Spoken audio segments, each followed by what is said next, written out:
Olá, começando mais um Bela Máquina, o canal de automobilismo do portal Terceiro Tempo. Hoje é dia de falar de automobilismo nacional, com um piloto que está na ativa. Recebemos alguns ex-pilotos ultimamente aqui, mas hoje eu estou recebendo o Renan Guerra. Renan, obrigado por estar aqui comigo hoje. Eu que agradeço a oportunidade aí, é bom estar junto com o pessoal do automobilismo. Legal.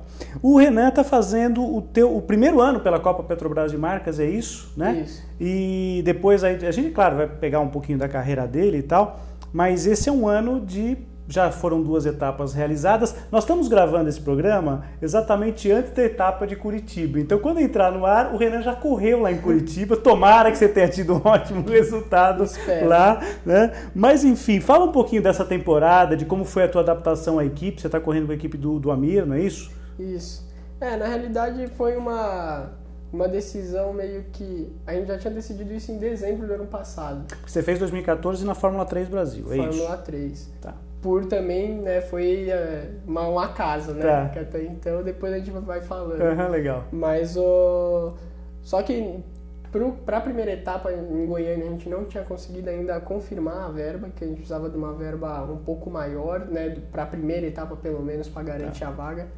E aí conseguimos negociar para a segunda. Então, quer dizer, a primeira Goiânia você acabou não fazendo. Não fiz. A gente até fez a cobertura lá pelo portal Terceiro Tempo, que teve estoque, teve Mercedes, teve né, tudo junto lá quase. Todas as categorias junto. E a gente acabou fazendo a etapa do Velopark no Rio Grande do Sul. Decidindo na semana mesmo, Tá. que aí conseguimos fechar o patrocínio que o Amir precisava. E você já tinha andado com esse carro ou não? Nunca tinha andado com ele? Na realidade, quando eu fiz a etapa do Fórmula 3 em novembro do ano passado, Tá. o Samir tinha me chamado para fazer a largada da corrida com o carro. Tá. Porque ele tinha...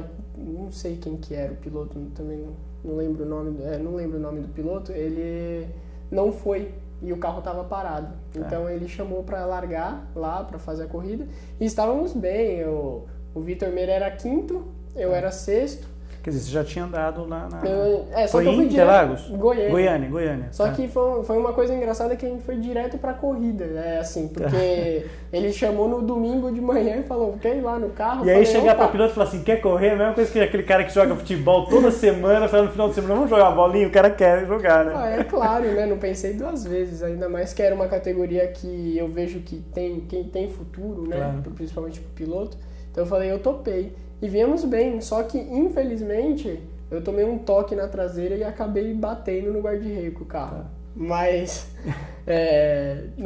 faz parte, claro. Tanto que o Samir voltou a falar, quando terminamos o ano ele voltou a falar comigo, que aí ficou feliz, né? Porque até então tava junto. Não ficou de mal com... Não ficou de mal, porque assim, foi uma situação chata que aconteceu, lógico, que não era o que a gente esperava. Claro. E tanto que eu não estava nem disputando o campeonato, nada. Realmente a batida que aconteceu foi uma... Então, o cara realmente não teve noção, né? Não estava nem disputando o campeonato, não precisava fazer aquilo. Tá. Mas foi aí que eu tive abertura com o Amir, com o Samir, e deles quererem me colocar na equipe. E sentar e conversar e falar, não, vamos fazer um projetinho já para 2015 e tal. E aí a tua estreia no Velopark, você já pontua, inclusive, né? Eu fiz 12 pontos, tá. Mas a gente deu um azar que na segunda bateria que largamos em primeiro, quebrou um suporte do trambulador e eu fiquei do meio da corrida até o final praticamente com 3ª e 4ª marcha só. Então eu fui perdendo posições. E Velopark é aquela pistinha que você tem que toda hora tá mexendo, não tem jeito, né, Renan? Não tem como, né? E aí acabei terminando em 12º. Então foi... Mas mesmo assim pontuamos. O importante era pontuar. Claro. Mas eu acho que pelo jeito que foi feita a coisa, que a gente decidiu em cima, não treinamos no Velopark, as outras equipes... Mas você já conhecia o Velopark? Já conhecia o Velopark. Lá, né? Mas tração traseira, eu confesso que eu nunca tinha tido uma experiência assim. Eu fiz a etapa de Goiânia, mas assim, treinar para sentir o carro, para poder fazer um setup com tração dianteira, para mim era um pouco novidade. Tá. Mas assim, pelo que a gente fez de cara, eu achei muito bom. Tanto que tivemos problema na classificação, largamos lá de trás, terminamos em 8º, largamos em 17º, terminamos em 8º. Foi bom, porque os carros são realmente muito iguais. E quando você termina em 8º a primeira bateria, você larga na pole. Né? Foi aí que porque, e como algumas categorias são do 10º né, a inversão do décimo. Isso. No caso do brasileiro Lá de inverte marcas os é do oitavo. Então, se você terminar a primeira bateria em oitavo, larga em primeiro, quem chega em segundo, quem chega em sétimo, larga em segundo e assim sucessivamente. Porque é muito igual. A categoria faz isso que realmente, tanto que a gente falou, largou em 17º, terminou em oitavo, eles acharam muito bom, porque é muito igual. A fileira do... Era engraçado que eu tava no meio da corrida ainda da primeira bateria, eu tava em 12º e eu vi o primeiro, entendeu? Eu entrava na reta, eu vi o primeiro e eu em 12º, era aquele trenzinho ali acompanhando mesmo. Que fica acompanhando. Então a categoria passa bastante credibilidade de disputa. E invertendo o grid, normalmente, dificilmente, o que ganhou ganha a corrida novamente, é verdade. Porque é muito igual.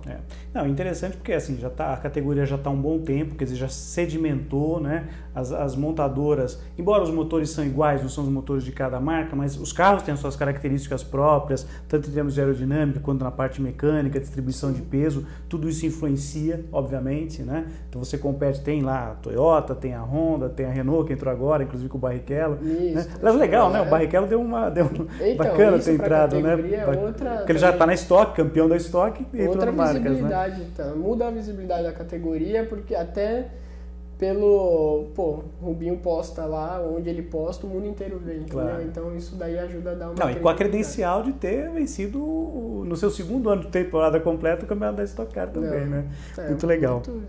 E assim, você competindo na tua primeira prova, vamos dizer assim, oficial mesmo, agora como piloto contratado de um time e tal, no Velopark, que você falou que era uma pista que você conhecia, agora ao longo da temporada, todas as pistas para você são familiares, não tem nenhum problema, né? Sim. Não, época que eu fiz de GT, andamos no Brasil inteiro, então as pistas mesmo não tem nenhum problema. É mais o carro, eu sempre foco muito em acertar o carro. Adaptar, assim... Os pilotos, eu acho que ou marcas ou Stock Car, os pilotos conseguem chegar no limite rápido do carro. Só que o que pega é o acerto. Então, assim... E a questão de ser, no caso, tração dianteira. Isso muda muito. Você estava sempre acostumado a ter alguém te empurrando, o motor te empurrando atrás de você e agora ali na frente. Muda muito isso para um piloto. Você é um piloto jovem, tem 25 anos agora, mas já tem uma larga experiência. Nós vamos falar um pouco do que o Renan já fez. Cada carro que esse moço já guiou, que vocês não acreditam, né? Carros dos sonhos, aí a gente costuma dizer. Verdade. Mas efetivamente é diferente, né? A tocada, a maneira como você entra na curva, ataca, é tudo diferente um pouquinho, né, Renan? É muito diferente. Não é igual marcas que é o Gol, Celta, que é pneu radial, que o carro tem que andar com a traseira voando o tempo todo, é bem delicado. Você fez Paulista de Marca? Você chegou a fazer? Eu já fiz uma corrida. É uma doideira, 40 carros no grid. Nossa, é uma loucura. O cara que quer se divertir, o cara corre ali, no né? Marcas. Porque é muita disputa também, é o tempo todo. Mas o Marcas, ele é um carro ele é um pouco mais redondo, né? Por ser tração dianteira, ele é redondo, só que tem que estar sempre com a traseira solta. Você tá com a reação, né? Quando o carro dá uma traseirada, você acaba dando uma controlada no acelerador e lá é ao contrário, você tem que acelerar para ele se... Você vê que vai rodar, você tem que enfiar o pé no acelerador para o carro voltar. É uma reação que você tem que... Na hora você tem que pensar, não, tem que acelerar, não pode pensar E a maioria dos carros nossos de passeio, né? Pessoas normais, né, como nós, não piloto, que é tudo louco isso aqui, tá? Brincadeira. Mas enfim, são carros, a maioria dos carros hoje tração dianteira, quer dizer, e muitas vezes o motorista, quando está numa situação às vezes de emergência, numa curva, né, Renan, tem que saber como dosar, o carro está escapando, às vezes o cara dá aquela... Aí acabou perdendo, né? Errou. O cara pode sofrer um acidente sério simplesmente porque esse tipo de coisa que deveria ser passado nas lições de autoescola ou ser exigido no Detran como informação importante, não é passado. Às vezes o cara não tem esse tipo de reação. Muitas vezes a pessoa na chuva, na rua, na estrada, roda por isso. Porque o cara acaba se assustando, o cara tira o pé e freia. É a pior coisa que o cara pode ter feito, né? Então, a tração dianteira tende a ser muito... É muito difícil rodar o cara que tem a experiência. Claro. Realmente é um carro muito difícil de você rodar. Você atravessa, anda de lado, mas você não roda, entendeu? É um carro bem controlado. Agora, antes dessa tua experiência, obviamente, como todos os meninos que passam pelo Bela Máquina aqui, que chegou aqui, começou no kart, obviamente, você teve ali o teu comecinho no kart. Tinha alguém em casa, na família? Como é que era isso daí, Renan? Quem te levou? Quem te botou sentado a primeira vez? Na realidade, minha família, ela... vive de automobilismo, né? Então, O meu pai sempre teve equipe. Meu pai corria na época dos Speed, Fórmula 1, que meu pai tinha equipe. E ele corria mais por hobby. Ele chegou a correr de Speed, né? Largava 60 Speed em Interlagos, ele chegava a participar. Né? E aí, pô, eu desde pequeno, no colo, ia ver 1000 milhas, sabe? Com minha mãe, meu pai junto. E isso daí me ajudou a... Despertou aí, né? Despertou. Comecei com 5 anos, eu já andava de kart, só que eu andava um pouco diferente dos outros, né? Eu ia andar em corrida que tinha no estacionamento do Carrefour, que era feita de pneu, andava no Pedroso, que aí eram pistas realmente não eram oficiais, né? Mas era o que a gente podia e se divertia, passava o dia andando de kart. Mas até então de uma maneira de diversão e tal. Quando é que a coisa toma um rumo que você, aquele dia, tem aquele dia D que você fala, putz, virei piloto? Como é que foi isso? Eu com 12 anos que a gente conseguiu, é coisa difícil, né? Mas conseguimos um patrocínio com 12 anos para correr. Automobilismo você precisa suar uma barbaridade. No kart ainda, no kart que é ajuda de amigos mesmo. Claro. Então, foi aí que eu fiz o Paulista da Granja e aí eu comecei a conseguir, sempre estava conseguindo arrumar uma coisa ou outra, eu nunca ficava parado. Entendi. Às vezes eu não fazia o campeonato inteiro. Mas participava de alguma Mas eu estava sempre na ativa, aí chamavam para ou acertar kart ou... Tava sempre no kartódromo. E foi aí que foi me levando que aí eu não parei mais. Até hoje, assim, eu não tive nenhum ano, temporada parado, assim. Toda a temporada fecha uma porta, abre outra, graças a Deus. Tá. Agora, e aí depois do kart, vem os carros de turismo, você faz um caminho um pouquinho diferente, porque, por exemplo, a gente falou agora há pouco, você fez ano passado a Fórmula 3, um monoposto, outra característica e tal. Mas antes disso você tinha feito com carros de turismo, com carros da GT. E esse moço, como eu falei para vocês, andou já de Lamborghini, já andou de Ferrari, de Mercedes-Benz SLS, andou de Lotus Evora. Você feliz da vida com isso, né? Quando você vê que pega aquelas fotos e vê esses carros maravilhosos que você andou, delícia, né? Como é que aconteceu? Como é que surgiu isso na tua vida em termos de pilotagem, Renato? Foi assim, na realidade eu comecei com protótipos. O Spider, né? Com os carros do Spider. Meu primeiro ano foi com protótipo porque nós tínhamos um protótipo que não era nem nosso, era um carro emprestado. Tá. E no primeiro ano que eu corri, eu fui campeão. O protótipo, desculpa, é quase um meio termo entre o turismo e o monoposto, né? Pensa que é um monoposto, só que o banco é um pouquinho jogado para a esquerda. Mais largão. Mas assim, ele é quase no centro do carro também. Então, e muito no chão, um carro muito gostoso de guiar, muito né? Muito próximo do Fórmula. A tocada dele é de Fórmula. Pneu slick, né? Pneu igual do Fórmula 3. Suspensão, amortecedor igual do Fórmula 3. Quer dizer, o acerto, a mentalidade dele para você guiar é de monoposto Fórmula, mesmo. Você guia como monoposto. Tá. Então, isso daí... Isso já com que idade? Já 16. 16 já, 16. Você já começou a guiar esses carros. Foi o ano que eu tirei a carteirinha de piloto, foi o ano que eu comecei a pilotar. E aí porque eu vi aqui pelo teu currículo, né, até o Ricardo passou pra gente, você fez algumas provas de longa duração, né, com esses carros, né?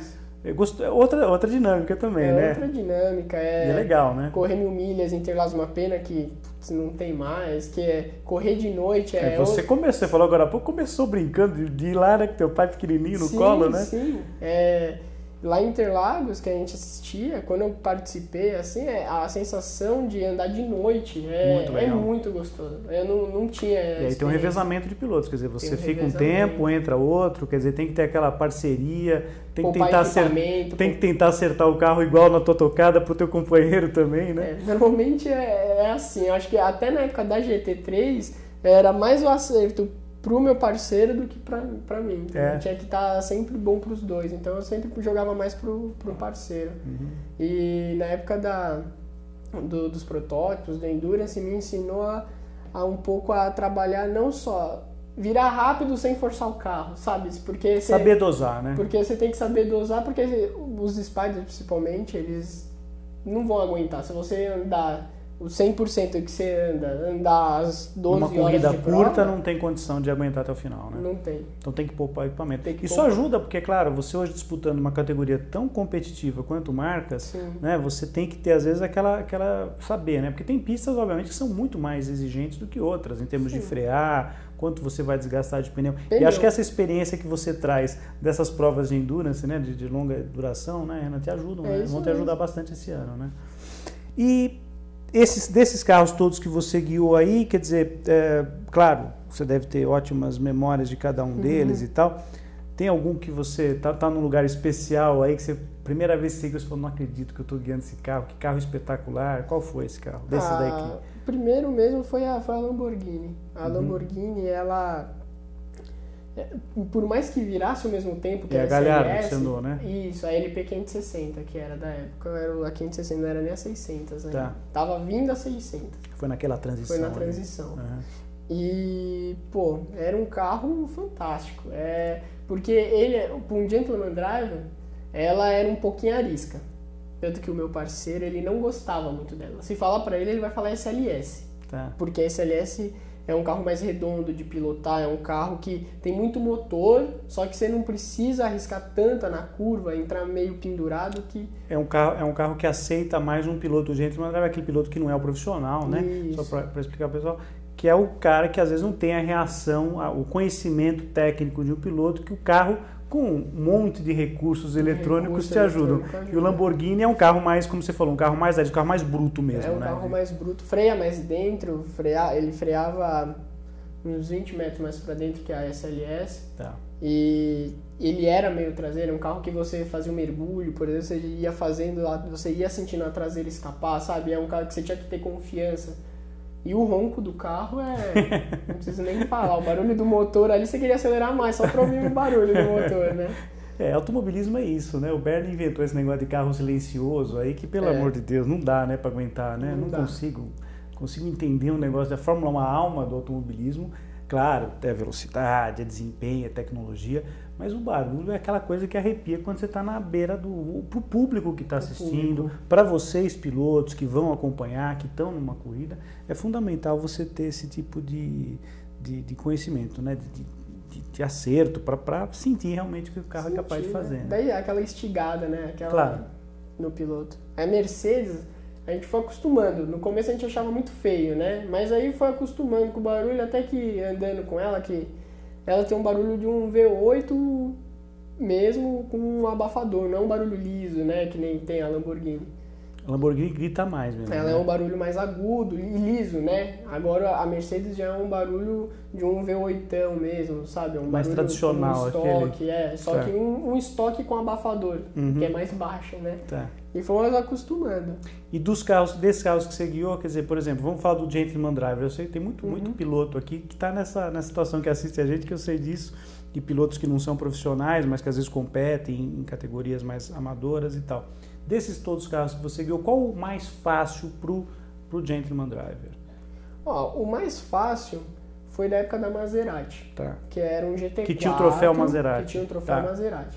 Ele era um carro que ele te ajudava muito a você chegar no limite dele sem ter susto, né? Vamos dizer, sem ter... E com bom desempenho, quer dizer, que te dava satisfação em guiar, né? Que dava satisfação em guiar. Tá. E aí, o segundo carro, eu vou falar que pro GT3, era a Mercedes. Eu via pela evolução do meu parceiro, assim, quando ele saiu da Lamborghini e foi pra Mercedes, assim, evoluiu muito. Aproxima mais o piloto profissional do piloto amador, do Gentleman Driver, Aproximou, porque você chega no limite do carro e ele consegue chegar um pouquinho mais além do que ele fazia antes. Entendi. Então a Mercedes, na minha opinião, acho que como o GT3 é o carro mais aconselhável assim, pro Gentleman Driver. Se você tivesse que dar uma dica de pilotagem para alguém que esteja começando com um desses carros, pois esse tipo de carro, é claro, não vai começar com um carro do brasileiro de marcas, porque é claro, tem que ter uma carreira estruturada e tal. Mas nessa condição, a GT não está mais em atividade agora, mas se voltar, tomara futuramente, né, volte aí, que seria ótimo, né, para muita gente, seria muito legal. Que conselho você daria para o piloto que está iniciando em termos de condução? O que fazer para guiar, tocada? Tem algum pulo do gato aí para orientar alguém nesse sentido, Renan? Hoje é meio difícil poder falar, que depende muito do carro que ele vai andar. Mas, apesar dos carros serem rápidos, eles têm muito recurso como eletrônico, como o ABS, você regula o nível do controle de tração. Para quem está começando, vai andar ou na Lamborghini ou numa Mercedes, da GT3, se eu não me engano, acho que só a Porsche, que agora que é essa Porsche nova, que tem o ABS, que antes não tinha, né? Até o ano passado, a Porsche Challenger não tinha ABS. Você já andou com Porsche, não? Já. Já? Gostou também? Gostei Belo também. carro, né? Belo carro. Só que ele é um carro que, assim, o cara que não tem experiência com carro com potência, o cara tem que começar bem consciente, porque ele é um carro que tende a, se você passar do ponto, ela vai travar, ela vai dar uma traseirada, vai dar uma balançada. Não é aquele carro que, se você passar do ponto, o ABS vai entrar e vai te mandar reto suave. Ela vai travar. Mais ou menos como videogame, aqueles assistentes de frenagem. Fazendo uma comparação meia boca, mas é mais ou menos para a pessoa entender, né? Aquela coisa que o cara tem que ter uma ajudinha, né? E o Porsche não tem esse tipo de... O cara já tem que ter uma manha, né? Mas até por causa disso, que eu tenho bastante amizade com o Denner, né? Até cheguei a Denner trabalhar Pires, algumas etapas com o Denner. Ele faz uma coisa muito legal, que é... Ele faz uma escolinha antes. O cara não vai chegar na Porsche lá e vai sentar no carro lá sem ter andado. Botar no meio das feras, né? Não, ele vai fazer o cara andar, põe pouca potência, aí com um pouquinho que ele tira de potência, aí sim o carro fica seguro, aí o cara já pode abusar mais, o carro fica mais na mão. Vai gradativamente, degrau a degrau, ganhando confiança para poder chegar no limite dele. Que é claro, o limite do cara, nem todos têm o mesmo, né, o mesmo limite. O meu pode ser o de um cara que tem a mesma inexperiência, não sei o que, eu fosse guiar um carro desse, vai tentar chegar e pode dar prazer de guiar do mesmo jeito. Com certeza, com certeza. Isso que é bacana, né? O cara sentir... É não ter pressa para aprender. Porque assim, muitas vezes o Gentleman Drive, eu não corri quando era novo, aí o cara quer aprender em uma semana, o cara já quer correr. Não, e ele acha que pelo fato de ele conhecer, assistir Fórmula 1 desde os 5 anos de idade, conhecer a carreira de um monte, ele acha que vai sentar e vai arrasar. Vai né? arrasar. Vai cair do cavalo. Tem muito desses, tem muito. O cara senta assim, aí ele parou, mas quanto que eu tô tomando ali? Eu falo, calma, porque assim, a gente sabe que apesar da segurança que tem os carros, pode machucar. Claro, então, a gente tenta sempre fazer um passo a passo. Claro. E isso que eu achei legal, até da parte do Denner, que, assim, realmente, se o cara estiver muito ruim, ele não vai andar. Ele vai aconselhar, treina mais um pouco, vem andar aqui, quando a gente tem corrida, vem treinar. Assiste, acompanha no box, vê telemetria, vê onde o cara tá fazendo, como que ele faz, tentar fazer igual. É isso, exatamente isso. É um trabalho que muita gente faz, inclusive eu tive recentemente com o pessoal lá da Mitsubishi, também com o Ingo, né, com o Duda. O Lancer também. O Lancer, né, a Lancer Cup, né, que eles têm lá no Velocitar, que aliás é um paraíso aquele lugar, né? Linda, extraordinário lugar. Eles também fazem muito esse trabalho com os Gentleman Drive, que são todos pilotos, né, que em geral ali estão nesse tipo de tocada, né, Renan? Sim. E é bacana você ter lá um instrutor do nível do Ingo, o Duda Pamplona também trabalha com eles, o Maluí, enfim, e a turma vai lá dando esse tipo de instrução que acaba sendo um negócio legal. Agora, eu queria falar um pouquinho de 2014, né? A gente até fez cobertura da Fórmula 3, você estava lá, venceu uma etapa, inclusive temos até imagens do Renan comemorando lá a vitória dele lá em Interlagos, muito bacana naquela tarde, né, Renan?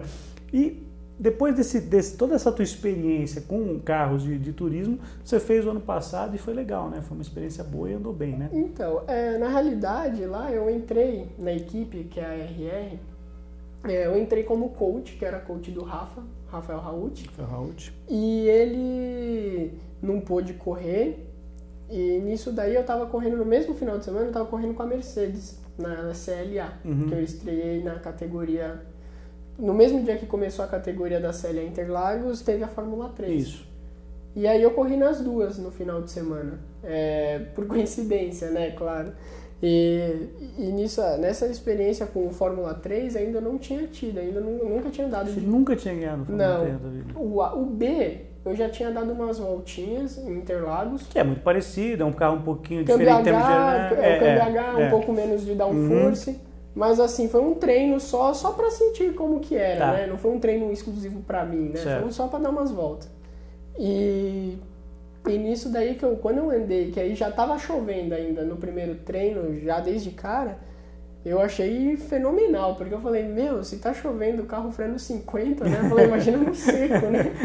Não, porque... É um carro muito legal, todo mundo que guia fala que é espetacular, né? Apesar do GT3 né? ser um baita carro, ser um carro dos sonhos... Claro. Não dá pra comparar com o Fórmula. É uma tocada totalmente diferente. Eu tive a experiência que com o Elinho, que o O Elinho, ele me ajuda na parte da administração de carreira comigo, junto com a MMKT e com a Speed Team. Tem os 3 juntos aí me puxando. Hélio Castro Neves. Que é o Hélio Castro Neves.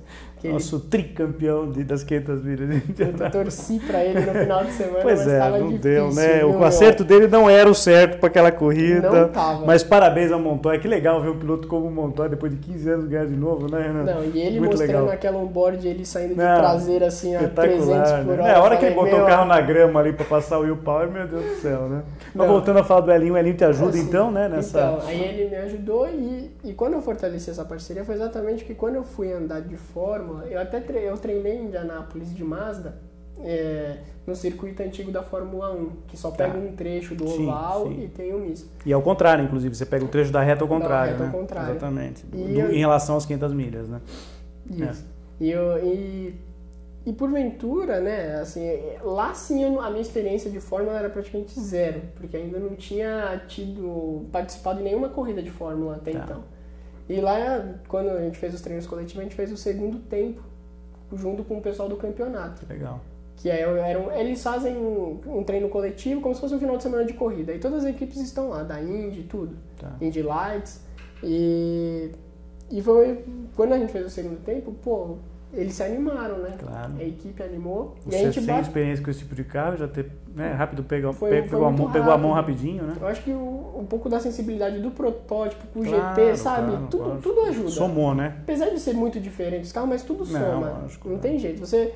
O conselho tem que andar de tudo, porque só soma, sabe? Claro. Nada, não atrapalha. Não vai atrapalhar. Legal. E foi aí que meio que firmou a parceria mesmo, que aí ele viu que a gente tentou correr lá fora, tentamos fazer Indy Lights, focado também no Fórmula, né? Até porque o Elinho tá na Indy, né? Então tentamos focar, mas como parte de patrocínio, eu não preciso nem falar, né? Que é difícil. É um empecilho de todo mundo. Então a gente focou pro lado de GT, turismo aqui no Brasil, que é uma coisa mais pé no chão, né? Claro. E dá para você se profissionalizar nisso daí, dá para você efetivamente viver do automobilismo e deixar muitas vezes aquele sonho de lado, aquela coisa, bom, preciso chegar na Fórmula 1, na Indy e tal. Você pode ser feliz correndo no Brasil, numa categoria bacana, não tem essa, né? É isso a nossa cabeça, assim, se a gente, dependendo, que é tudo no si, né? Dependendo do patrocínio, lógico. do valor do patrocínio, você escolhe. Você vai, tem esse caminho, aquele... O fato é o seguinte, você que é artista novinho, que está nos vendo, um piloto que está aí meio naquela, o que eu faço agora? Há caminho, né? Felizmente tem opções e tal, né? Tem uma verba X, dá para fazer o quê? Isso, aquilo. Faz. Né? De repente, a partir daquele ano, ter uma boa temporada, você abre portas depois para frente, né, Renan? É isso mesmo, exatamente isso. Porque você pensando na parte que eu sei que eu teria vontade de dar uma volta no Fórmula 1 lógico, pelo carro, mas hoje pela categoria eu já não é a mesma sensibilidade. Não anima tanto, né? Não, eu sou mais pro lado da Indy, pro lado da NASCAR, pro lado da GT, sabe? São categorias que você vê disputa, você vê DTMs, aquilo é um sonho também. Lógico. Então, mas você vê categorias que tem disputa hoje, você vê carro batendo roda. Temos uma equipe brasileira, a BMW tem uma equipe, né, brasileira lá fora correndo, com o Antônio Herman lá, o Washington, e levando o projeto a sério já há vários anos. O Kaká tá lá, o Serginho Gimenez, que já esteve aqui onde você está hoje, o Serginho já sentou aqui, já foi nosso convidado, figura muito bacana, e tá lá, tá o Átila, enfim, né, o pessoal tá lá correndo, Valdeno, enfim. Então há uma estrutura, quer dizer, há caminhos aí a se fazer, e você acabou então, naquela corrida que meio que não era para correr da Fórmula 3, acabou correndo e ganhando, né? E ganhamos. E foi bom que foi uma estreia, acho que teve uma facilidade, assim, na chuva eu sempre gostei de andar na chuva também, então... E Interlagos eu conheço muito, né? Eu sou pista familiar, daqui, né? Também. Dei sorte, que eu falei, na minha época ainda eu podia treinar, a gente andava no Paulista. Qual seria aquela pista que você falava, não queria que fosse? Tem alguma que é mais chata no Brasil? Que é mais... Tem pistas mais difíceis, obviamente, claro, sim, mais tecnicamente complicadas. Ou às vezes que o piloto às vezes é bom, mas não tem pista que ele não vai bem, não tem jeito. Eu tenho a pista que, assim, eu nunca fui muito com a cara, eu sempre achei, e não tive sorte nela, né? Porque às vezes conta isso também. O carro dava problema, era Campo Grande. Que era uma pista difícil de ultrapassar pela sujeira, que era... Muita terra, né? Não é que a pista é largada, aonde ela fica... Ela fica no Cerradão, né? É puro pó. Então, nós no GT, por exemplo... Aquela terra vermelha, né? Que vem pro meio da pista ali, né? É um horror, né? Você anda... No GT anda com capacete com a viseira fechada, porque vem pó tudo no olho. Horrível, você desce marrom do carro, né? É uma coisa meio que atípica, mas não tem jeito. É onde tá a pista e pra tirar... Você vê que o vento que dá, ela entra no asfalto, aquela terra vermelha deles lá e não tem jeito. E os nossos carros lá, na GT principalmente, dava superaquecimento. Então, nunca conseguia correr com o carro 100%. Você tinha que sempre poupar. Já é calor normalmente, quer dizer, Campo Grande já é calor normalmente. Já é calor normalmente. Tem esse agravante, e ainda por cima com aquela condição que você tinha ali. Me fala um pouquinho, porque vocês estão acompanhando a gravação aqui do Bela Máquina hoje, então esse capacete bonito que esse moço usa. Desde quando você tem esse layout aí? Desde o começo de carreira? Você que bolou isso daí? Como é que foi? A Artmix que faz pra você, né? Isso, o pessoal da Artmix sempre fez pra mim a pintura do capacete. E eu comecei... é o que eu falei, eu tinha acabado de falar antes da entrevista que meu capacete, no grid do kart, até tem as fotinhas, era um dos poucos amarelos que tinha na época. Tinha eu e mais um piloto... O resto do pessoal ainda não usava muito os capacetes muito coloridos. E chama atenção, né? Chama atenção. E eu mantive, desde quando eu tinha do kart, mantive. A única coisa que eu mudei aqui, que pra tirar um pouquinho do olho gordo, eu fiz um olho grego. O olho grego é o famoso olho grego. Uma cruz atrás de proteção. O pessoal usa muito em anel, né? Tem muita coisa disso daí que usa bastante. Só pra dar aquela fortalecida, né? Vai que, né? Vai que, né? Tudo ajuda, né? Tudo que for pro bem ajuda. Legal. Renan, a gente está aproximando do final, mas eu queria que você falasse um pouquinho, claro, você deve estar acompanhando aí as outras categorias, tanto no Brasil quanto fora. Você falou, a gente aproveitou e falou um pouquinho da Índia agora, né? Recentemente das 500 milhas, do Elinho, que é teu amigo, teu parceiro, né? Você tem um trabalho em conjunto aí, padrinho seu, que é um ótimo padrinho, por sinal, está muito bem apadrinhado pelo Elinho. Mas você está acompanhando, obviamente, o campeonato de Fórmula 1, tivemos aí, né, já a 6ª etapa, né, que agora foi a última que foi em Mônaco. O que você está achando do campeonato? Como é que está se desenhando aí? Você está gostando? Eu acho que nós, assim, desde a primeira etapa já tinha uma base, né, de como que ia ser o campeonato, né? Mercedes de novo iam dominar. A Mercedes iam dominar. A surpresa, eu não achei que a McLaren ia ser tão... Assim, a gente sabia que não ia ser como foi, né, anos atrás, mas agora andar atrás com tanta quebra, essa parte meio que surpreendeu. Tendo o Alonso na equipe, né, que é um cara forte, né, de nome, e para evoluir o carro, ele é o cara, eu acho. Só depois de 6 etapas conseguiu um 8º lugar com o Button marcar ponto, quer dizer, é muito pouco para a história da McLaren. Para a história da McLaren. Com certeza, creio eu que eles estão trabalhando pro ano que vem. Né? A Honda não deve estar dormindo, não ia voltar para a Fórmula 1 para tomar pau de todo mundo. Esse ano, com certeza, eu acho que eles vão dar aquela abandonada, vão deixar levar, mas pro ano que vem entrar com o pé no chão e voltar ao que era, né? Os brasileiros, a Williams estava mais forte ano passado, parece que não evoluiu no mesmo patamar que a Ferrari deu uma melhorada, o Vettel está muito bem no campeonato, mas em contrapartida o Nasser está fazendo um campeonato legal, né? Quer dizer, pontuou em metade das corridas até agora. Né? Ele na estreia fazendo o 5º lugar, né? Muito bacana. Quinto lugar. Foi a primeira vez na história de um brasileiro estrear pontuando. Né? E com a Sauber, né? Que assim, nós sabíamos que também não era uma equipe, né, que ia entrar ali, a gente imaginava uma Sauber com top 10, né, não de cara, né, não com top 5. Começou muito bem e está fazendo um ano bem consciente, né. E ele mostrou, ele desde a GP2 eu via que acompanhava um pouco com o Samir, com a Amir junto. Porque você tá com o pessoal da família ali, você convive com a turma. Eles vão contando, né, os detalhezinhos eles vão contando pra gente. Legal. E eles desde a GP2, assim, ele sempre foi com a cabeça muito boa, o Nasser.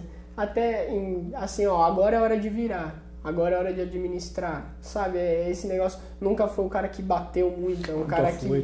Isso conta muito. E isso pra Fórmula 1 conta muito, que é muito caro. Lá é muito caro pra ficar Qualquer batidinha ali não é brincadeira, não. Viu, seu Maldonado? É que o senhor tem patrocínio bom, né? O Grosjean melhorou, o Grosjean no começo era mais complicado, enfim.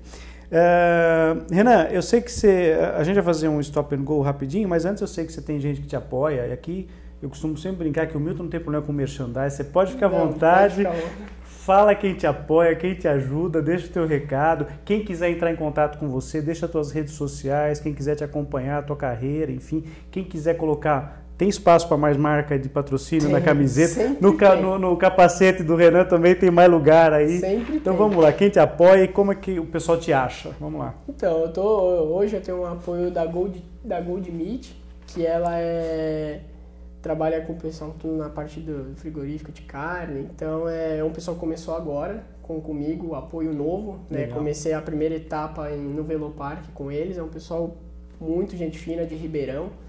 Eu tenho a parceria do pessoal do BRB, da CEUB, que é lá todo o pessoal de Brasília que nos apoia. Assoalhos Morumbi, que é o pessoal que trabalha com assoalhos de madeira para casa, para shopping. E sem contar que os principais que eu conto isso, que acreditaram na minha carreira, que é a parte da Castro Neves Racing, que o Elinho não teria obrigação nenhuma, né, de estar junto comigo, mas viu que além de tudo é um negócio, né? Creio eu que se ele não visse interesse também não estaria junto, como a MMKT, o pessoal da Speed Team, que está junto, o Montesano, o Tedeschi, o Walter Savaglia, o Carlos Lua. Então é um pessoal que está empenhado a se juntar e fazer a carreira de um piloto. Hoje eu peguei uma época que não tinha muitos apoiadores, assim, pessoas pensando em apoiar um piloto do zero, vamos dizer. Hoje, o pessoal da Speed Team, junto com a MMKT, você vê que tá tendo um apoio do kart, que aí já dá premiação para um piloto para andar no Fórmula 4, que com certeza se eu tivesse a idade desses meninos, eu estaria. Já dando aquela luzinha, bom, e agora o que eu vou fazer, né? Dando aquele apoio para frente, né? Pensando lá na frente. Se o menino tiver estrela mesmo, que for ganhar a corrida, ele vai conseguir ter uma evolução e ter uma oportunidade de sentar no Fórmula e pensar uma coisa mais altura que o Brasil está precisando. Claro, inovação. Então, o que eu mais agradeço principalmente é o pessoal da MMKT, da Castro Neves, Speed Team, que eles que estão atrás dos patrocínios, eles que estão na luta, e eu acredito. Claro. Passamos momentos difíceis, duros, mas assim, eu sou muito pé no chão, assim, pelo fato de meu pai tem equipe, mecânico, assim, a gente é tudo simples, então a gente sabe como que é a realidade das coisas, do país e no geral, e pelo que eu fiz até hoje eu estou muito, muito feliz, assim, apesar de ser difícil, ainda eu considero que eu tenho sorte de estar no meio do automobilismo e continuar. Redes sociais, quem quiser te seguir, como é que faz? Instagram, Face, no Instagram é Renan Guerra 27, no Twitter é Renan Guerra _, Facebook é Renan Guerra normal. Legal, tá passando aí embaixo, vocês acompanham direitinho. Vamos lá pro Stop and Go, pergunta de bate-pronto? Opa! 2 pistas favoritas aqui no Brasil? Interlagos e Tarumã. Das 2 que você gosta mais? Tarumã é um sonho também, todo piloto, né, fala muito bem sempre, né? Quem vence o Mundial de Fórmula 1 esse ano? Hamilton. Na Indy? Elinho, torcer pro Elinho, claro, né? Claro. Um lugar, uma cidade para você passar um final de semana, enfim, curtir umas férias, um lugar que você gosta de viajar, praia, campo, qual lugar que você curte? Miami. Acho que pega tudo ali. Miami é perto de Daytona. Ele já tá pensando onde ele vai passar para ver carro, né? Por perto. Ali tem bastante coisa para fazer. Tem muita opção ali, né? Dá para andar de kart. Tem a parte de motocross também. Muito legal. Assistir. Você gosta de moto também? Gosto. E para encerrar, um sonho no automobilismo? O WEC. Você tem vontade de... Tenho vontade de chegar, assim, a maior... O que eu almejo mesmo, assim, pensando alto, assim, seria o WEC. Temos 2 brasileiros atualmente lá, o Lucas de Graça e o Fernando Reis, né, que agora recentemente até teve lá. Tem o Dinani, o Pipo também, né? O Pipo também que tá entrou lá. agora. Eu achei o caminho do Pipo muito legal. Excelente. O Pedro esse ano também teve inclusive acho que na liderança do campeonato, na categoria dele, né? Vencendo corridas. Na MP2, enfim, né? Bom, é isso aí. Renan, muito obrigado pela tua participação hoje aqui no Bela Máquina. Foi muito legal te receber. Faço votos que você tenha um ótimo ano aí no Brasileiro de Marcas, né? Na Copa Petrobras de Marcas. Vamos nos falando, vamos noticiando aqui o que estiver rolando aí com você na tua carreira, a gente vai tá falando aqui. E no final, ao término de todo o programa, eu sempre dou uma dica para o pessoal acompanhar uma página na sessão que fim levou do famoso portal Terceiro Tempo, do Milton Neves, tem a página de homenagem a atletas em geral. E, inclusive, tem muito piloto lá que nos últimos quase 6 anos já de trabalho aí a gente está colocando. E já que você falou do Elinho, teu padrinho, então a dica de hoje é para o pessoal ver a página, tem um Elinho lá. Eu fiz muitas fotos, tem muita coisa lá do Elinho que a gente fez. Então a dica de hoje é para vocês darem uma olhada na página do Hélio Castro Neves, esse grande piloto brasileiro já há muito tempo na Fórmula Indy, com grande sucesso, perseguindo o primeiro título dele, né? Quem sabe em 2015, quem sabe agora o Renan vindo aqui falando do Elinho, vai dar sorte, vai ser pé quente pro Elinho. Tá precisando. É isso aí. Um grande abraço, muito obrigado. Semana que vem a gente está de volta com Bela Máquina. Tchau.